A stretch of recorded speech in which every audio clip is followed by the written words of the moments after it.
Mga kabayan, ito ang balitang nakalap natin ngayon na galing sa Abante. Huwag na nating patagalin, basahin na natin. COMELEC, nagpasiklab sa bantay COC. Lipat kulungan ng mga Pinoy abroad. Pinush, 500 pesos dagdag sahod ng mga kasambahay sa NCR, arangkada na. DHSUD, nilimitahan pagtaas ng upa sa bahay. Malacanang, dinedma birada ni Panelo sa NSC Siapol. Representative ko, masaya, hindi na bito ang akap at tsaka tupad. 731 billion for pinakamalaki sa kasaysayan by Drilon. Tinaboy ng PCG monster ship ng China na nakot sa Zambales. 100 congressman sa impeach Sara. Pinakamatandang tao sa mundo pumanaw na 116 na anyos. Dinosaur Highway na diskubre sa UK. Japanese scam boss timbog. PCG aalalay sa Trust Nation 2025. Pinakamaraming naipasang panukala na itala ng Kamara sa ilalim ni Speaker Romualdez. Lorena, nalalabuan sa tinaas ng PhilHealth benepisyo. Panelo, pinalagan pagsipa kina Sara Digong sa NSC. Yan at iba pang mga balitang matutunghayan ninyo sa Abante News. Basahin na natin. Unahin na natin tong COMELEC, nagpasiklab sa bantay COC.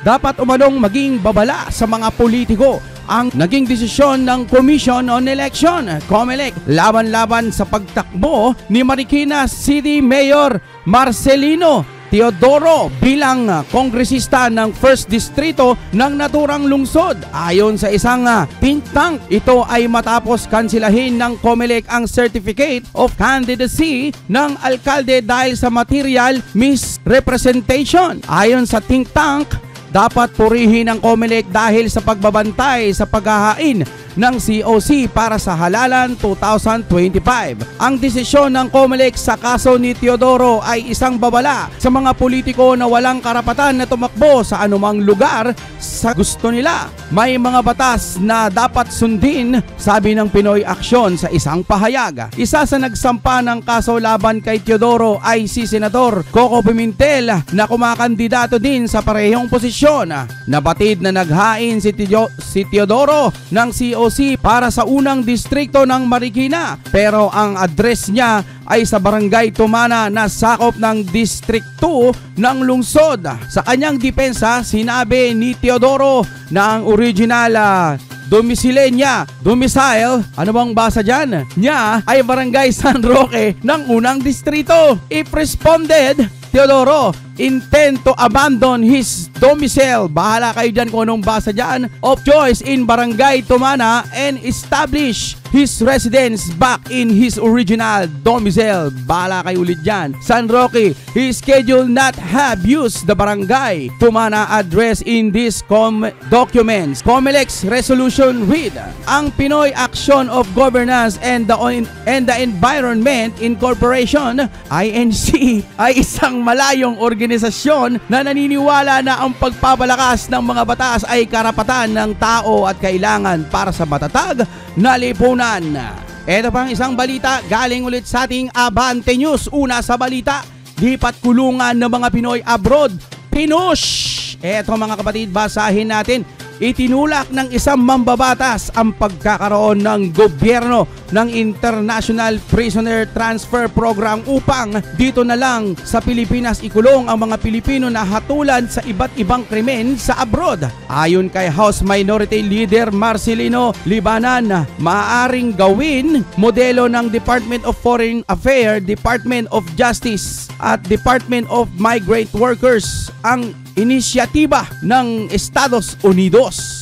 We need a program that will facilitate the transfer of Filipinos convicted of crimes and incarcerated in other countries so that they can serve that reminders of their sentences here at home, closer to their families. Sabi ni Labanan, there's no question that bringing Filipinos offenders closer to their loved loved one will be more conducive. Ano ba naman ang hirap basahin? Hirap talaga to their rehabilitation. Ayon sa DMW, mayroong 1,254 Pilipino na hatulan sa iba't ibang bansa. Ito'y ulat ni Billy Vegas ng Abante News. Ito pa maganda sa mga kasambahay dyan mga kapatid, may dagdag 500 pesos. Ito, 500 pesos dagdag sahod ng mga kasambahay sa NCR. Arangkada na. Epektibo na noong Enero 4 ang 500 dagdag sahod ng mga kasambahay sa National Capital Region. Kaya aasahan ng taas na ang kita ng mga ito. Sinabi ng Department of Labor and Employment Undersecretary Benjo Binavides.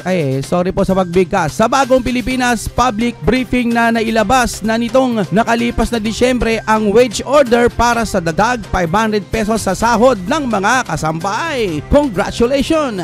Ang pagpapalabas anya ng wage order ay bilang pagtalima sa utos ng Pangulong Ferdinand Bongbong Marcos Jr. na i-review ang umiiral na wage rate sa mga kasambahay. Dahil dito ang minimum na sahod ng mga kasambahay sa NCR ay 7,000 na. Muli, dati kasi ito ay 6,500.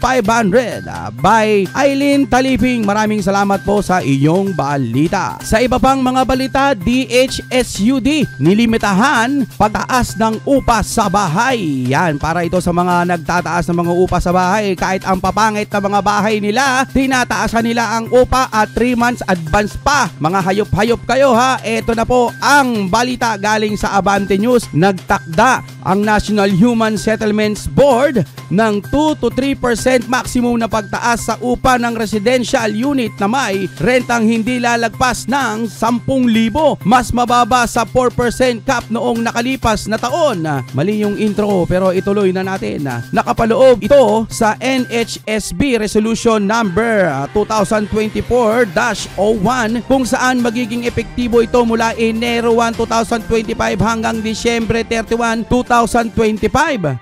Isang taon pala to, no? Okay, tuloy na natin. At pirmado ni na Department of Human Settlements and Urban Development Secretary Jose Rizalino Acuzar at Undersecretary Henry Yap. Ang rental cap ay ipinapatupad upang hindi pahirapan ang mga tenant na nasa lower income brackets at iba pang benepisyo sa mataas na pagtaas ng renta at dapat naaayon sa Rent Control Act of 2009. Ang rental cap ay para sa mga tenant na umuukupa ng hindi hihigit sa 1,000 ay 10,000 pala kada buwan nitong 2024 at patuloy na nag-uukupa o nagre-renew ng kanilang kontrata ngayong 2025 at hindi kasali rito ang mga nagre-renta ng mahigit 10,000 pataas. Kung nakabakante naman ng unit nitong 2025, maaari itong itaas ang renta sa upang tenant kahit lagpas sa itinakdang limit dahil hindi na ito sakop ng resolusyon. By Eileen Taliping, maraming salamat ulit sa balita. Eto na, isa pang balita, Malacanang dinedmang bira ni Panelo sa NSC Siapol. Eto na yon mga kapatid, ayaw patulan ng Malacanang ang patutsada ng dating abogado ng palasyo sa ilalim ng Duterte administration kaugnay sa pagtanggal kay Vice President Sara Duterte sa National Security Council. Ayon sa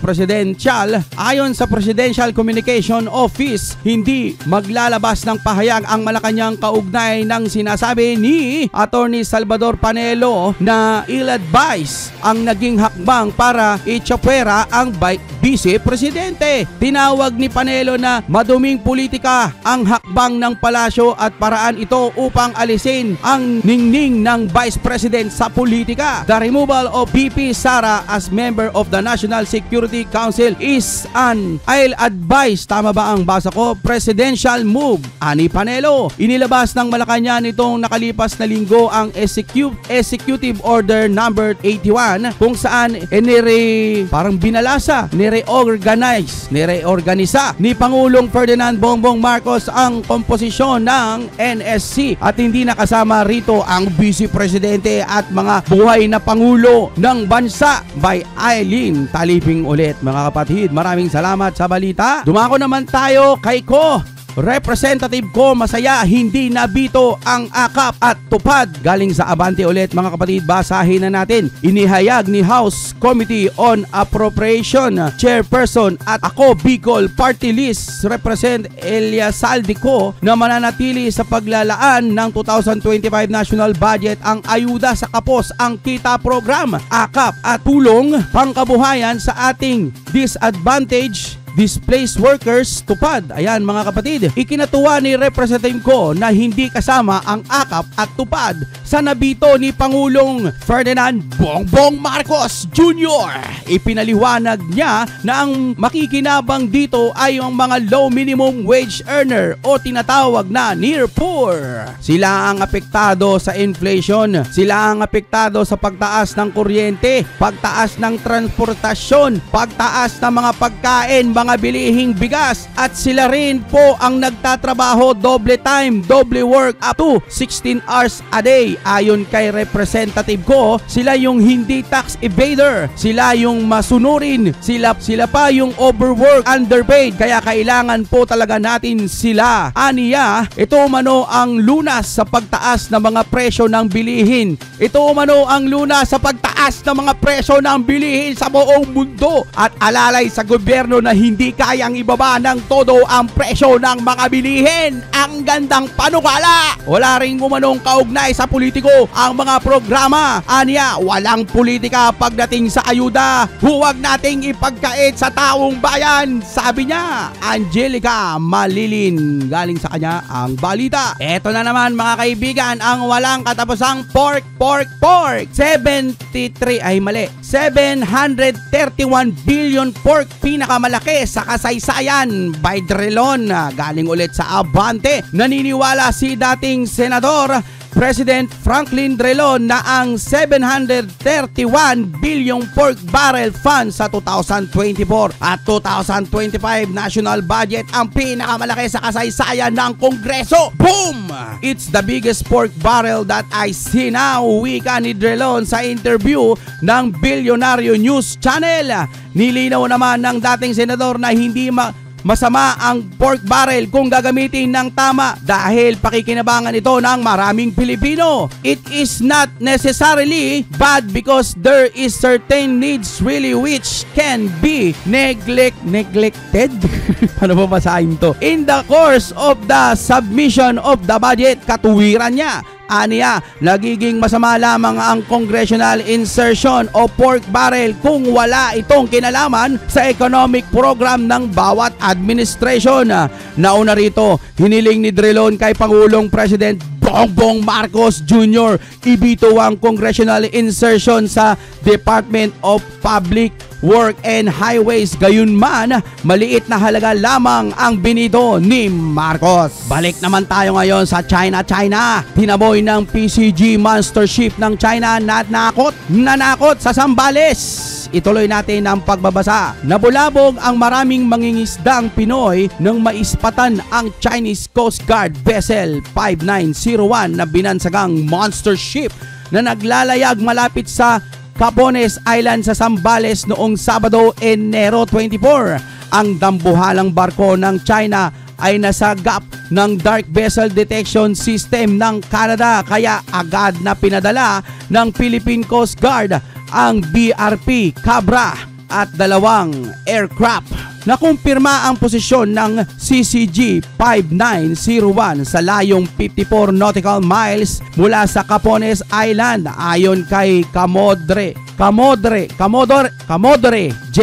Ayon kay J na lang, no? PCG spokesperson ng the West Philippine Sea. Ayon kay Tariela, mula noong Sabado ang BRP Cabra at 2 aircraft ay continuously challenged the presence of the Chinese Coast Guard, emphasizing that it was operating within the Philippines exclusive economic zone in accordance with the Philippines Maritime Zone Law and UNCLOS. Pagsapit ng Sabado ng gabi, ang monster ship ay nasa layong 85 nautical miles mula sa Zambales at patungong kanluran. Ang CCG or Monster ay 165 metro ang haba, halos doble ng pinakamalaking barko ng PCG na PRP Teresa Magbanua na 96 metro ang haba, na unang sinabi ni dating US Air Force Officer Ray Powell, Director of Maritime Transparency Initiative SEALIGHT, na ang pagdadala ng CCG 5901 sa West Philippine Sea at pagpasok Exclusive Economic Zone ng Pilipinas ay upang ipakita ng China ang kanilang puwersa nang sa gayon ay matakot ang Pilipinas. Sabi naman ni Tariela, PSG remains committed to closely monitoring this Chinese Coast Guard vessel to ensure that Filipino fisher can operate safely and without harassment within our exclusive economic zone. Eto pa mga kapatid, kay BP Sara ulit tayo. 100 kongresista pipirma sa impeach Sara. Basahin na natin. Tiwala ang isang miyembro ng Kamara de Tiwala ang isang miyembro ng Kamara de Tiwala ang isang miyembro ng Kamara de Representantes na pipirma ng higit 100 kongresista ang mga impeach complaint laban kay BP Sara Duterte naming mahal. Ayon kay Representative Raul Manuela, kayang maabot ang pirma ng 1-3 ng mga miyembro ng Kamara o 103 kongresista para maiakyat agad sa Senado ang impeachment complaint kay Duterte. Sabi ng ganyan sa balita. Sa ngayon, mayroong 308 na member ng Kamara. 1/3 po niyan ay 103 lamang. Kumpiyansa ako na maaabot namin yung bilang, wika ni Manuel, na siyang nagpapaikot ng isang 3 impeachment complaint para papirmahan sa mga kongresista. Suportado rin ng mga mambabatas ang hiyaing ika-4 na impeachment complaint kay BP Duterte ngayong Lunes, kung saan 10 hanggang 12 kongresista ang nababalitang pipirma. Samantalang sinabi naman ni House Deputy Minority Leader Franz Castro na ang dumaraming umanong kongresista na sumusuporta na i-impeach si BP Sara ay indikasyon ng pagdami ng pagdismaya sa kanyang performance at kontrobersyal na paggastos ng pondo ng taong bayan. Ang galing ng balita. Okay, tuloy natin. Ang ganitong level ng suporta ay hindi basta-basta. It reflects serious concern about BP Sara's action and use of confidential funds, sabi ni Castro. We await tomorrow, Monday, filing and hope this lead to a faster processing of impeachment complaint against the Vice President. Dapat masusing suriin ang mga alegasyon at mabigyan ng hustisya ang taong bayan. Dagdag pa nito, iginiit naman ni dating Representative Antonio Tino ang kahalagahan ng pagsuporta ng majority bloc sa reklamo na naglalayong papanagutin si Duterte. Duterte na lang ang nakalagay dito sa balita. Sina Castro at Tino ay bahagi ng ikalawang impeachment complaint laban kay BP Sara. Hanggang dito na lamang po ang ating mga balita ngayong araw na ito. Naway kung nakaabot ang inyong panonood hanggang dito ay mag-like po kayo sa ating video. Ito po ang inyong Kuya Deng nagbabasa ng balita na galing sa Abante News. Maraming salamat po sa inyong panonood at sa Abante News maraming salamat din sa inyong mga balita.